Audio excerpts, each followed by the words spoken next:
Hola, buenos días. Pues vamos a comenzar con la plática, no sin antes agradecer al comité organizador por la oportunidad de presentar nuestros resultados. Estos resultados son parte de un trabajo de un grupo multidisciplinario. Ya se encuentran en el repositorio ARCI por si alguien gusta ir a ver los resultados completos.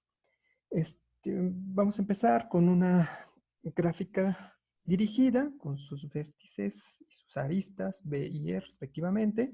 Las aristas están etiquetadas por elementos en los naturales, en realidad indican el tiempo de manera discreta, y un diagrama base, pues entonces va a ser un par ordenado donde B va a ser una nueva gráfica dirigida con vértices, el producto cartesiano de los vértices de A y los naturales, y por cada arista en A, pues vamos a tener una nueva arista en B, que une el par ordenado MI con el par NI más T, ¿no? Noten ahí que el T es justamente la etiqueta de la arista, ¿no? Y entonces la P pues va a ser la proyección, que es natural, ¿no? O sea, la proyección en la primera coordenada y bueno, T se va a proyectar en la etiqueta de la arista. Un ejemplo, de hecho es el ejemplo porque nos vamos a restringir justamente a gráficas dirigidas que son caminos como este, con la particularidad de que tienen estas aristas que van de un vértice en sí mismo. Y bueno, vamos a desdoblar este camino a un diagrama base, que es el que estamos mostrando en la parte de arriba, donde por cada natural que incluye al cero, pues vamos a poner copias de los vértices del camino dirigido y las aristas que van de un vértice en sí mismo. De hecho, todas las aristas van a estar etiquetadas con el 1. Nos vamos a restringir a puras aristas con etiqueta 1. Entonces, estas se van a desdoblar, las autoaristas se van a desdoblar en aristas que van en esta dirección, en la dirección vertical, y pues suben una unidad, ¿no? Y las aristas que van de vértices diferentes, pues van a subir también una unidad, pero estas van a subir en forma diagonal. Si tenemos un diagrama base, podemos elegir un subconjunto de vértices y entonces vamos a obtener este par ordenado, este par, al que vamos a llamar un diagrama de activación. Y bueno, los vértices de S los vamos a llamar vértices primarios, ¿no?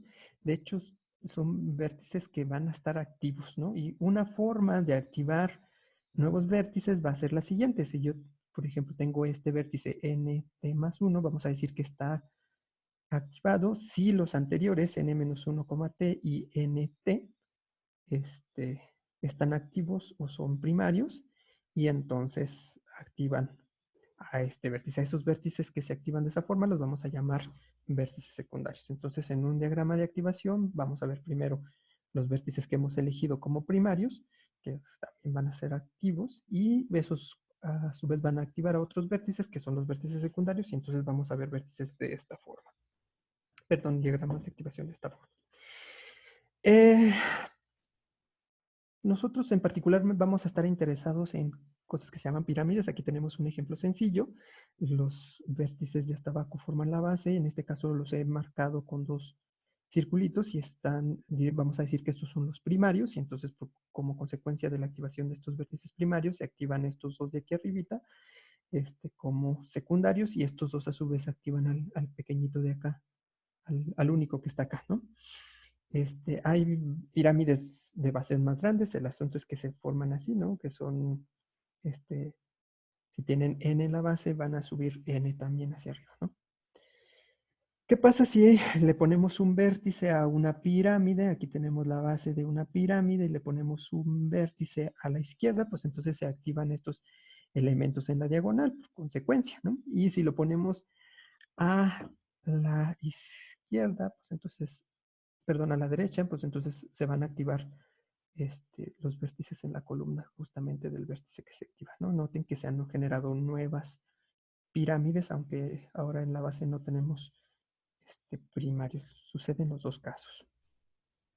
Cosas que no queremos son cosas que son redundantes, es decir, fíjense en este vértice lo he marcado como primario, pero también se puede activar como consecuencia de estos dos secundarios. Entonces sería un vértice secundario. Entonces si suceden las dos cosas al mismo tiempo, pues esas cosas las vamos a omitir, vamos a quitar este vértice de la lista de los primarios y lo vamos a dejar siempre como secundario. Otra cosa que queremos es la conexidad. Entonces, como siempre, la conexidad se ve en un ejemplo en donde no ocurre tal cosa y aquí está el ejemplo. Aunque están muy cerquitas uno del otro, esto no se considera conexo porque las señales, las aristas de esta pirámide, la pirámide de abajo, no interactúan con las de la pirámide de arriba. Entonces, eso se dice que no es conexo. Entonces, algo que sí es conexo es un diagrama como este. Aquí ven los diagramas, los vértices primarios aquí, y luego los secundarios que se activan como consecuencia, ¿no? Cumple con las dos condiciones, con la de no redundancia y con la de conexidad. Entonces, a ese tipo de diagramas de activación son los a los que vamos a llamar Shinampas, ¿no? Algo que no es Shinampa es esto. En realidad aquí estamos haciendo trampa porque pues estos dos vértices que son primarios activarían a uno que no aparece aquí y por consecuencia estos tres vértices que he denotado como primarios en realidad son secundarios y pues hay redundancia, entonces eso no lo queremos, ¿no? Una chinampa, pues se va a ver más o menos, su sombra siempre se va a ver de esta forma, ¿no? Particularidades es que pues siempre van a terminar en un puntito hacia arriba. Hay una pirámide aquí que la vamos a marcar como especial. Es de tamaño, la base es de tamaño al menos 3 y bueno, crecen hacia abajo, pero hacia la izquierda, o se siguen continuando hacia abajo, pero no se van hacia el otro lado a menos de que nosotros lo provoquemos, ¿no?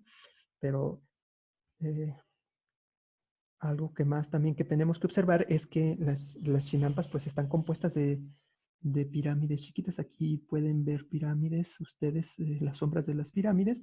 Y al revés también, si tengo un montón de pirámides y quiero construir una chinampa, pues entonces sobrepongo una pirámide encima de la otra y ese proceso lo sigo repetidas veces hasta formar una chinampa.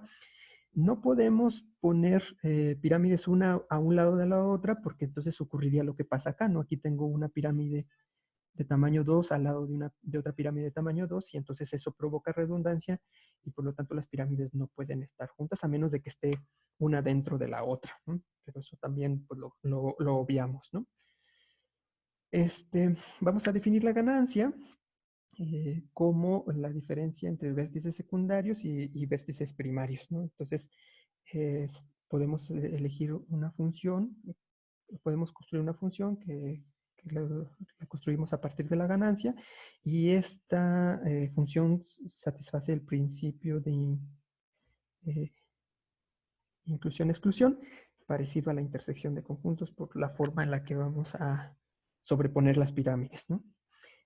Otra cosa que nosotros tenemos es que si tenemos una chinampa con ganancia n y le sobreponemos una pirámide de base tamaño mayor o igual que 3, obtenemos más ganancia, ¿no? Eso sucede porque, por ejemplo, si ponemos esta pirámide, estos dos vértices que en principio pudieron haber sido primarios, se convierten en realidad en secundarios, ¿no? Eso sucede solamente con pirámides de tamaño en la base de tamaño mayor o igual que 3. Con las de 2 no cambiamos la ganancia. Las pirámides que están dentro de la chinampa están acotadas en la base por este numerito y eso es fácil de ver porque si se fijan la forma en la que se construyeron las chinampas permite ver que estas están dentro de una pirámide lo suficientemente grande y pues entonces esto nos permitiría acotar a las pirámides que están dentro de la chinampa, ¿no? Y bueno, ahora sí podemos contar un poquito acerca de las chinampas de ganancia 0 y 1. Por ejemplo, sobreponer una pirámide de base 3 y varias de base 2. Una sola de 3 y varias de 2 nos va a dar una chinampa de ganancia 0, ¿no? El recíproco también es es cierto, ¿no? Si es de 0, entonces nosotros lo único que vamos a ver va a ser una pirámide de tamaño 3 y las otras van a ser solamente de tamaño 2, ¿no? Para el caso de las de ganancia 1, ahí vamos a tener dos copias de una pirámide de base 3 y varias copias de pirámide 2. Eh, Esto es justamente por la forma en la que tienen y la forma en que se acotan las chinampas, ¿no? Ahora, nosotros queríamos contar justamente las chinampas que se pueden construir en, dentro de una pirámide de tamaño N, ¿no? Dentro de una pirámide, que ya vimos que eso sucede, las chinampas están dentro de una pirámide de tamaño N, entonces queremos contar cuántas chinampas se pueden formar dentro de eso, ¿no? Entonces, para eso definimos este numerito, que es el número de chinampas contenidas en P y obtenidas de sobreponer. Hay copias de una pirámide con base I, ¿no? Y bueno, pues acotamos ese I entre 2 y K. Entonces, por ejemplo, aquí diría que tengo ahí pirámides de tamaño 2 a 3 pirámides de tamaño 3, etcétera. Y bueno, resulta que en una pirámide de base n más 3, aquí hemos decidido trasladar la n para poder empezar en 0. Entonces, en una pirámide P de base n más 3, tenemos un total de 2 más 3n por 2 a la n menos 1 chinampas de ganancia 0, ¿no? Más aún, estos números se pueden obtener como los coeficientes de la función generadora que se muestra aquí abajo, ¿no? Entonces, existe teorías que nos permitió, dada esta propuesta para una serie de potencias, encontrar cuál es la función generadora que le corresponde. La teoría se encuentra en la bibliografía del artículo, que pueden ir a checar en el archive. Y tiene que ver aquí nada más con la solución de unas ecuaciones integrales. Aquí hemos omitido las pirámides de tamaño 2 porque, pues, les digo, esas no proporcionan ganancia, y aquí, si se fijan, aquí tenemos la única pirámide de tamaño 3 que tiene las de ganancia 0. Para el caso de las chinampas de ganancia 1, tenemos estas función generadora que se obtienen de la misma forma en la que se obtuvieron. Aquí ven las pirámides las dos pirámides de tamaño 2.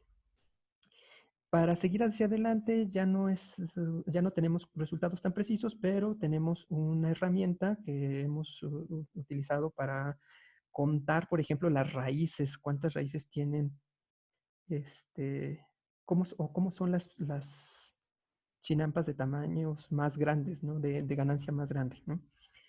Para eso hemos utilizado las sucesiones triangulares, este, eh, que se obtienen porque en lugar de contar las raíces y las posiciones, lo que contamos son los espacios en blanco, ¿no? Si se fijan, no podemos pegar la raíz de la izquierda con la raíz de la derecha porque eso generaría redundancia. Entonces hay espacios en blanco. Entonces, si nosotros contamos los espacios en blanco en lugar de contar eh, las chinambas en sí, pues con eso vamos a obtener resultados interesantes, ¿no? Entonces aquí tenemos cómo sería la forma de las sucesiones triangulares. Entonces, contar todas las chinampas que tienen esta forma es equivalente a contar las sucesiones triangulares dadas en esta diapositiva, ¿no?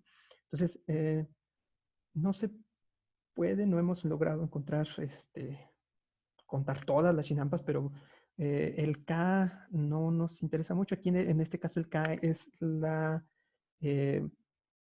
cantidad de raíces y R es la profundidad. Entonces, dependiendo de la profundidad, sí hemos podido hacer cálculos en matemática que nos han permitido resolver algunos ejemplos para R3, 4, 5, 6 y 7 y nos funciona.